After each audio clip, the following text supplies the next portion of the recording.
नमस्कार दोस्तों, स्वागत है आपका स्टडी आईक्यू में। आज हम लोग तीस्ता के ऊपर बात करने वाले हैं। एक आर्टिकल आया था ऑब्जर्वर रिसर्च फाउंडेशन में जो पब्लिश भी हुआ था साउथ एशियन वॉइसेस में, जहां पे एक सवाल उठाया गया है तीस्ता के ऊपर। Article title is the Teesta Quagmire India's missed opportunity. क्या इंडिया ने अपॉर्चुनिटी मिस कर ली है? तो इस वीडियो में हम लोग देखेंगे कि क्या है तीस्ता का डेवलपमेंट। हाल ही में खबर आई है कि चाइना बांग्लादेश को बिलियंस ऑफ डॉलर्स दे रहा है to develop some infrastructure projects, जहां पे एक प्रोजेक्ट तीस्ता के ऊपर भी है। तो हम लोग यहां पे देखेंगे क्या इंडिया ने अपॉर्चुनिटी मिस कर ली है या फिर इंडिया के पास अभी भी मौका है ताकि वो इस इशू को रिजॉल्व करे और एक successful hydro diplomacy carry out करे बांग्लादेश के साथ। So let us begin the discussion. लेकिन उससे पहले मैं हूं आपका दोस्त राहुल सायगांवकर। अगर आप मुझे फॉलो करना चाहते हैं, you can follow me on the ID Rahul Sai 222। मेरा इंस्टाग्राम आईडी यही है। अगर आपको कोई डाउट है, क्वेरीज है, you can directly message me, I will try to clear all your doubts. साथ ही साथ स्टडी आईक्यू आपके लिए लाया है कॉम्प्रिहेंसिव प्रीलिम्स का mains programme for UPSC 2021। For more information download the app. आप खबर देख सकते हो यहां पे कि Bangladesh has sought $6.4 billion from China for new projects. और यहां पे एक project specifically with respect to Teesta river भी है and China has decided to lend to Bangladesh to develop the Teesta river project also. तो इन सब के बीच एक सवाल जरूर उठ जाता है इंडिया के ऊपर। इंडिया की जो तीस्ता पॉलिसी है, इंडिया की जो बांग्लादेश पॉलिसी है, क्या ये सक्सेसफुल रही है या नहीं रही है? हम लोग इसके ऊपर एक व्यापक विश्लेषण करेंगे। सबसे पहले मैं आपको बताता हूं तीस्ता रिवर के बारे में। अगर तीस्ता रिवर की बात करें, 414 किलोमीटर की एक लंबी रिवर है जो सिक्किम में ओरिजिनेट होती है और मेजॉरिटेरली वेस्ट बंगाल से गुजरती है और बांग्लादेश से भी गुजरती है और अल्टीमेटली जाकर बे ऑफ बंगाल में ड्रेन हो जाती है। ये एक बहुत बड़ी ट्रांस बाउंड्री रिवर है। ऑलरेडी इंडिया और बांग्लादेश के बीच बहुत बड़ी बड़ी रिवर शेयर होती है, जैसे कि गंगा, ब्रह्मपुत्र। इनफैक्ट तीस्ता जाकर भी इसी रिवर सिस्टम में जुड़ जाती है। और तीस्ता का जो टोटल कैचमेंट एरिया है वो कहा जाता है कि 1.75 मिलियन स्क्वायर किलोमीटर्स का है। और अगर हम लोग तीस्ता विवाद के बारे में बात करें तो सबको लगता है कि केवल पानी की बातें हैं, लेकिन ये सिर्फ पानी की बात नहीं है। 2 nations 1 river and we are connected to that river, क्योंकि बांग्लादेश के लिए भी बहुत जरूरी है। यहां पे ये कहा जाता है कि 14% of the cropped area in Bangladesh depends on Teesta water और approximately 73% of population of Bangladesh it depends on the Teesta rivers. तो ये तो बांग्लादेश की बात हो गई, समझ गए कि बांग्लादेश के लिए बहुत जरूरी है ये रिवर। लेकिन इंडिया के लिए भी बहुत जरूरी है ये रिवर। इंडिया के जो वेस्ट बंगाल के फार्मर्स हैं वो रिलाई करते हैं तीस्ता रिवर के ऊपर for irrigation, for even for drinking water. Teesta river is very very important for many parts of West Bengal. और अगर हम लोग देखें कि क्यों ये वाद विवाद चल रहा है बहुत टाइम से, 1971 से लेकर तीस्ता का इशू अभी तक रिजॉल्व नहीं हुआ है। Why Delhi and Dhaka can't agree on the Teesta deal? यहां पे बहुत सारे और भी पैरामीटर्स हैं, जैसे कि लोकल पॉलिटिक्स आप देख सकते हो यहां पे the Mamata factor and Modi's bid has always been to have good relations with Bangladesh. लेकिन ममता फैक्टर एक बहुत जरूरी फैक्टर है।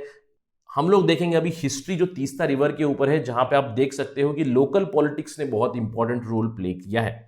अगर हम लोग तीस्ता की हिस्ट्री के बारे में बात करें तो 1947 के बारे में बात कर सकते हैं, क्योंकि जब 1947 में इंडिया का विभाजन हुआ था, इंडिया और पाकिस्तान बने थे, तो ईस्ट पाकिस्तान में तीस्ता रिवर कैचमेंट चला गया था और उन्होंने क्लेम किया था दार्जिलिंग के एरिया को भी, क्योंकि वो तीस्ता कैचमेंट एरिया में आता है। तो उस टाइम पे तो इंडिया ने माना नहीं था।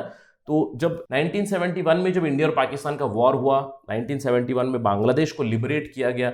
अगले ही साल इंदिरा गांधी और शेख मुजीबुर रहमान के बीच एक अग्रीमेंट साइन हुआ, जिसके तहत 1972 में एक जॉइंट रिवर कमीशन बनाया गया और यह डिसाइड किया गया, और ये जॉइंट रिवर कमीशन डिसाइड करेगा कि इंडिया और बांग्लादेश के बीच तीस्ता रिवर किस तरह डिवाइड किया जाएगा।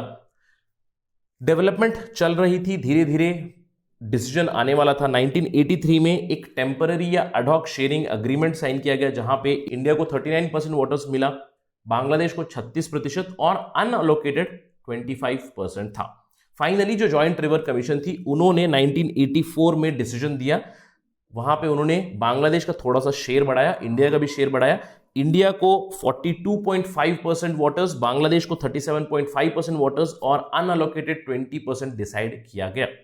लेकिन कोई डील फाइनल नहीं हुई इंडिया और बांग्लादेश के बीच, क्योंकि एक पॉलिटिकल इशू बन गया था तीस्ता के ऊपर और बांग्लादेश में मिलिट्री रूल भी आ चुका था।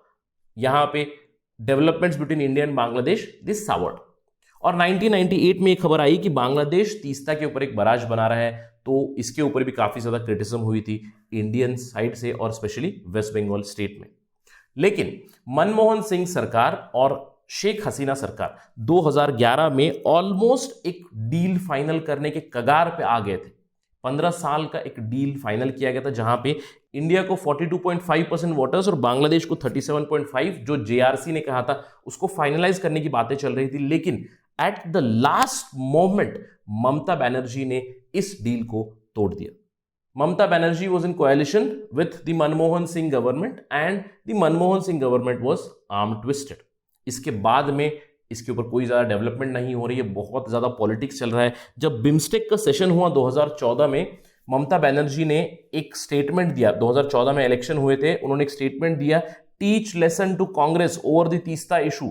केवल इंडिया में पॉलिटिक्स नहीं, बांग्लादेश में भी पॉलिटिक्स हुआ।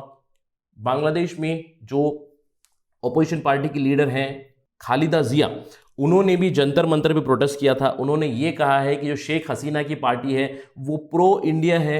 वो कंटिन्यूसली एक रूमर मॉन्गरिंग कर रहे थे कि शेख हसीना की सरकार तीस्ता अग्रीमेंट के तहत बहुत ज्यादा पानी दे रही है इंडिया को, जिससे एक खतरा है बांग्लादेशी फार्मर्स को। इस तरह के रूमर्स भी स्प्रेड किए गए थे, तो बहुत ही ज्यादा पॉलिटिकल बन गया था ये इशू।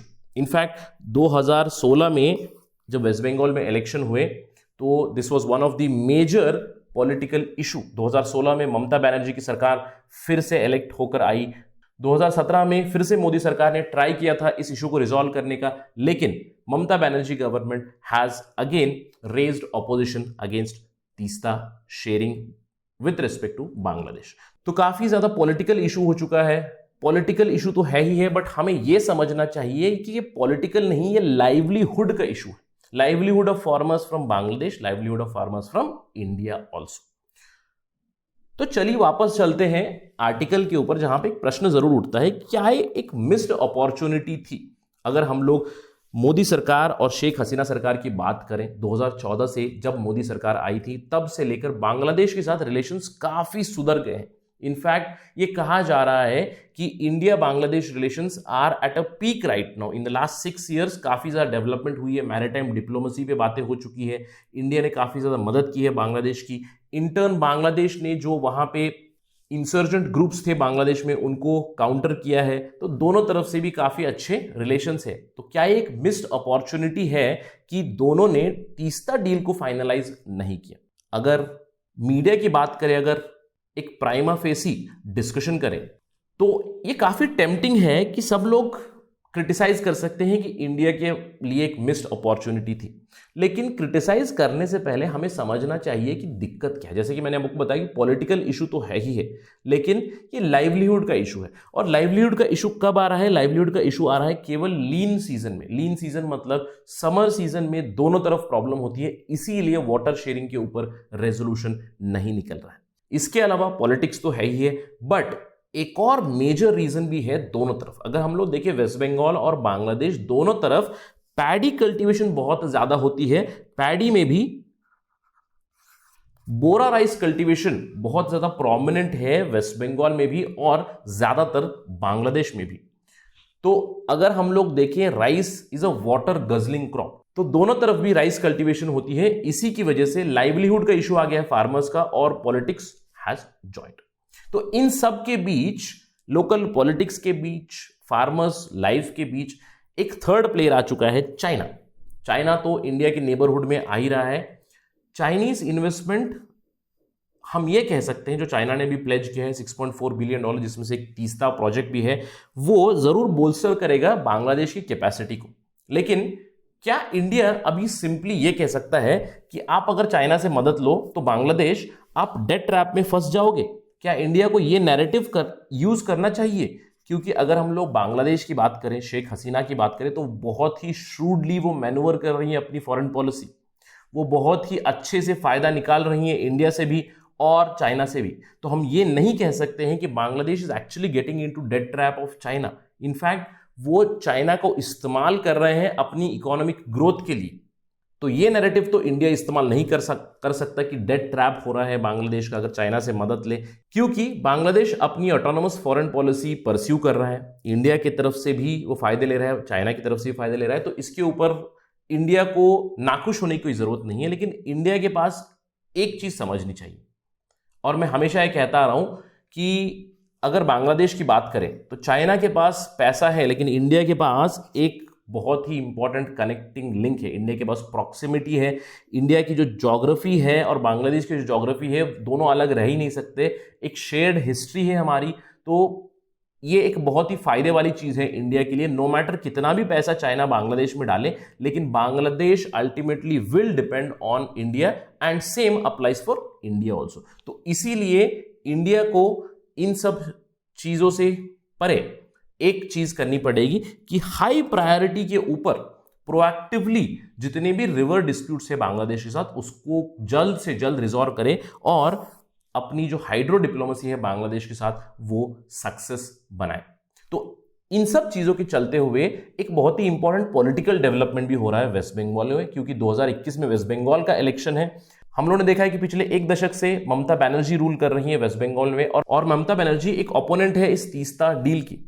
ममता सरकार ने यह कहा कि तीस्ता वाटर की बात मत कीजिए, हम लोग चाहिए तो एक दूसरी रिवर है टॉर्सा रिवर, उसका वाटर हम लोग शेयर कर सकते हैं बांग्लादेश के साथ, ये कहा है उन्होंने। तो अगला जो इलेक्शन होगा 2021 में वो बहुत ही इंटरेस्टिंग और जरूरी इलेक्शन होगा, क्योंकि अगर Mamata government returns in Bangladesh, so we may expect that the Teesta issue will prolong, and if the government changes there might be some developments quickly. Nonetheless, we need to understand that resolution of Teesta issue is very, very important for India to ensure that there are sound relations between India and Bangladesh going forward.